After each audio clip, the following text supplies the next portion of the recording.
شروع کرتی ہوں اللہ کے نام سے جو بڑا مہربان نہایت رحم کرنے والا ہے۔ حضرت خدیجہ عام طور پر رات کی تاریکی میں اپنی سہیلیوں کے ہمراہ کعبہ کا طواف کرنے کے لیے جاتی تھیں۔ ایک رات کو جب طواف کعبہ کے لیے گئی تھیں، طواف بجا لانے کے بعد کعبہ کے دروازے کے سامنے کھڑی ہو کر اپنے پروردگار سے راز و نیاز کرنے میں مشغول ہوئیں اور نصف شب کو گھر لوٹی۔ بستر پر لیٹتے ہی آپ سو گئیں اور آپ نے خواب میں سورج کو انسان کی شکل میں دیکھا کہ مکہ کے آسمان سے طلوع ہو کر رفتہ رفتہ ان کے گھر کی طرف آ رہا ہے۔ جب سورج ان کے گھر میں پہنچا تو وہاں پر رک کر اس نے تمام دنیا میں نور پھیلا دیا اور لوگ جوک در جوک اس سورج کو دیکھنے کے لیے ان کے گھر آ رہے تھے۔ آپ بیدار ہوئیں تو دوبارہ نیند ہی نہ آئی کیونکہ آپ جانتی تھی کہ یہ کوئی عام خواب نہیں ہے۔ صبح اور سورج طلوع ہونے کے بعد وہ فوراً اپنے چچیرے بھائی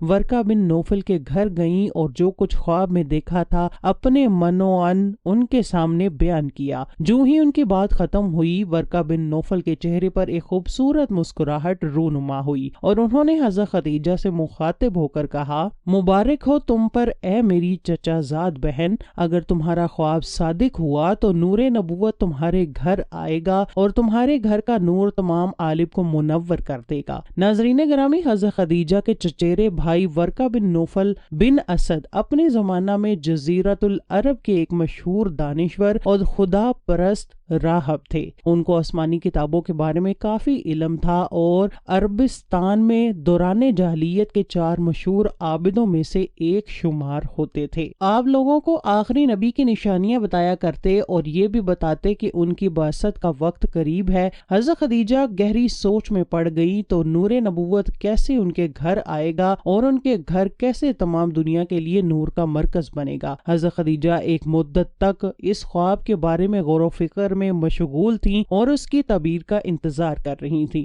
مکہ کی عورتیں ایک رسم کے مطابق قدیم زمانہ سے ہر سال ماہ رجب کی ایک رات کو کعبہ کے پاس جمع ہوتی تھیں اور جشن و سرور کی ایک محفل منعقد کرتی تھیں، اور اس محفل میں اہل کتاب میں سے ایک دانشور کو تقریر کی دعوت دی جاتی تھی۔ ایک رات کو ایسی ہی ایک محفل منعقد ہو رہی تھی۔ جب حضرت خدیجہ اس محفل میں پہنچی، اس وقت ایک یہودی عالم نے تازہ اپنی تقریر شروع کی تھی۔ اس کی اس تقریر کے دوران اچانک حضرت محمد کعبہ کے پاس سے گزرے۔ تقریر کرنے والے اہل کتاب کی نظر جوں ہی حضرت صلی اللہ علیہ وسلم پر پڑی تو اس نے اپنی تقریر کو روک کر عورتوں سے یوں خطاب کیا، اے قریش کی عورتیں، جو جوان ابھی ابھی کعبہ کے پاس سے گزرا ہے وہ مستقبل میں پیغمبر آخر الزماں ہوگا۔ آپ میں سے جو بھی اس کی شریک حیات بن سکتی ہو اس میں تاخیر نہ کرنا۔ اس اہل کتاب دانشور کے کلام کو سن کر خواتین میں ہلچل مچ گئی۔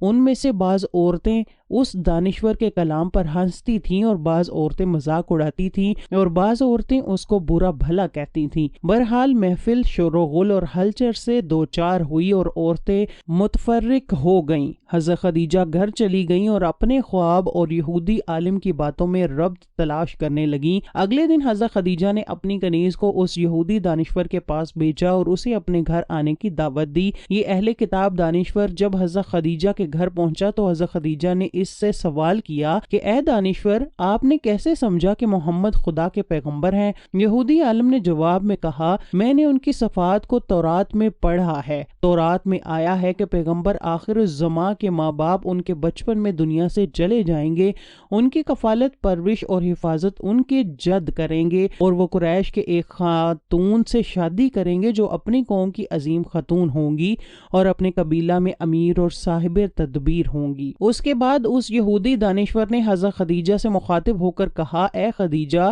میری اس بات کو اپنے پاس محفوظ رکھنا اور اسے فراموش نہ کرنا۔ اس کے بعد اس دانشور نے حضرت کی عظمت و جلال کے بارے میں چند اشعار پڑھے اور واپس جاتے وقت حضرت خدیجہ سے مخاطب ہو کر کہا، کوشش کرنا کہ محمد کو نہ کھو دینا، ان کے ساتھ شادی کرنے میں دنیا اور آخرت کی سعادت ہے۔ حبیب اللہ سرور کائنات احمد مجتبی حضرت محمد صلی اللہ علیہ وسلم 25 برس کے ہوئے تو خشک سالی نے مکہ کو گھیر لیا۔ تو جناب ابو طالب نے حضرت محمد سے مخاطب ہو کر کہا اے میرے بھتیجے ہم سخت حالات سے دوچار ہیں، میں بھی بوڑھا اور تنگ دست ہو چکا ہوں اور زندگی کے آخری ایام گزار رہا ہوں، میری تمنا ہے کہ مرنے سے پہلے آپ کے لیے ایک شریک حیات کو منتخب کروں تاکہ آپ شادی کریں اور میں بھی اطمینان و سکون کے ساتھ اس دنیا کو وداع کر جاؤں، لیکن مالی مشکلات میری اس تمنا کو عملی جامہ پہنانے میں رکاوٹ بنی ہوئی ہیں اور آپ کے مستقبل کے بارے میں فکر مند ہوں۔ جناب ابو طالب نے اپنی بات کو جاری رکھتے ہوئے فرمایا اے محمد قریش کا تجارتی کاروان عنقریب تشکیل پا کر شام جا رہا ہے، خدیجہ بنت خویلد ہماری رشتہ دار ہیں اور کافی دولت مند ہیں، مکہ کے بہت سے لوگوں نے ان سے مال اور سرمایہ قرض کے طور پر لیا ہے اور ان کے مال سے تجارت کرتے ہیں، اگر آپ خدیجہ کے پاس جائیں گے تو مجھے یقین ہے کہ وہ آپ کو کافی مال دیں گی، اس سرمایہ سے مال خرید کر قریش کے کاروان کے ہمراہ آپ شام چلے جائیں گے، شاید اس تجارت کے نتیجہ میں آپ کو کوئی نفع مل جائے اور خداوند متعال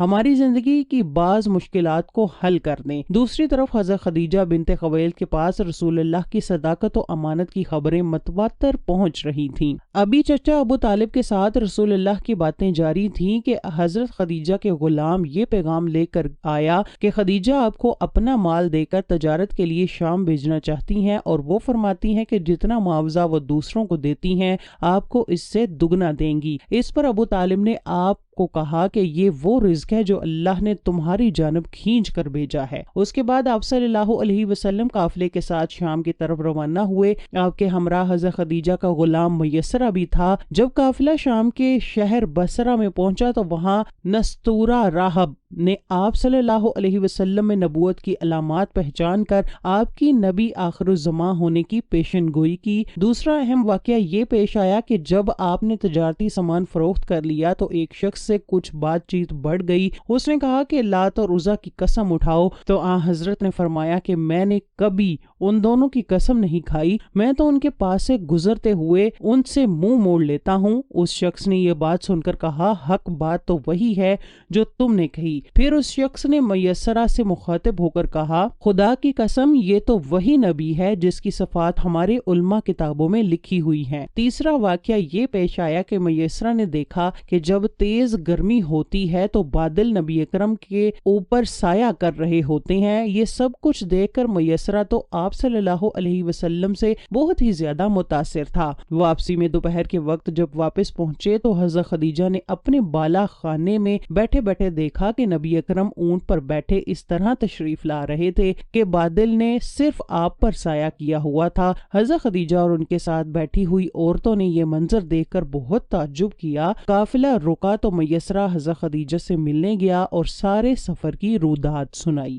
حضرت خدیجہ جو رسول اللہ سے پہلے ہی متاثر تھیں، وہ سفر کے واقعات سن کر آپ کی گرویدہ ہو گئیں، بلکہ ان کا رسول اللہ کو تجارتی سفر پر بھیجنے کا مقصد بھی یہی تھا کہ کسی طرح حضور اکرم سے ملاقات ہو سکے۔ چنانچہ میسرہ کو کہا گیا کہ اب محمد کو بھیجو تاکہ میں ان سے تجارت کا حساب لے سکوں۔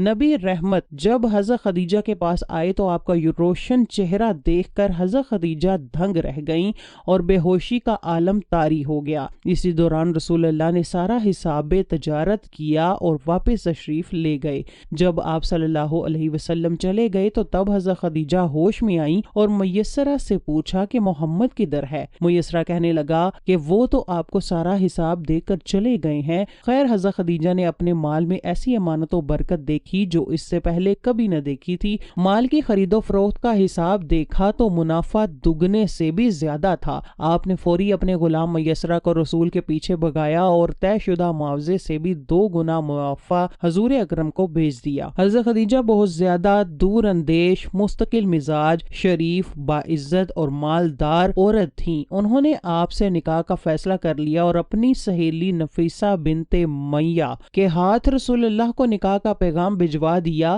رسول اللہ کے حضرت خدیجہ سے نکاح کے حوالے سے ایک پہلو ملحوظ رہنا چاہیے، جس سے حضرت خدیجہ سلام اللہ علیہا کی طہارت و نزاہت اور رسول اللہ کے ساتھ نکاح میں رغبت کی وجہ آشکار ہو جاتی ہے۔ چنانچہ بعض روایات سے یہ بات معلوم ہوتی ہے کہ حضرت خدیجہ کے چچا زاد ورقہ بن نوفل، جو زمانہ جاہلیت میں ہی نصرانیت قبول کر چکے تھے، وہ عبرانی زبان بھی جانتے تھے اور انجیل زبان بھی جانتے تھے، اور ان کو پڑھ کر اپنے اقربا کو اس کی روشنی میں واضح نصیحت بھی کرتے تھے اور ایک آخری نبی کے آنے کی بشارت بھی سناتے تھے۔ عمر کے اعتبار سے یہ بزرگ تھے اور حضرت خدیجہ کے یہ نسائے اور سچے نبی کی بشارت بہت شوق و رغبت سے سنتی تھیں، نیز یہ بھی سنتی تھیں کہ اس نبی عظیم الشان کی بعثت کا زمانہ قریب ہے، اور اس حوالے سے انہوں نے ورقہ بن نوفل سے کافی کچھ سن رکھا تھا۔ چنانچہ رسول اللہ کی صداقت و دیانت اور دیگر صفات کمال کا ذکر سنا اور ورقہ بن نوفل کی بتلائی ہوئی بعض علامات نبوت آپ میں پائیں، تو انہوں نے اپنے غلام میسرہ کے ساتھ رسول اللہ کو مال تجارت دے کر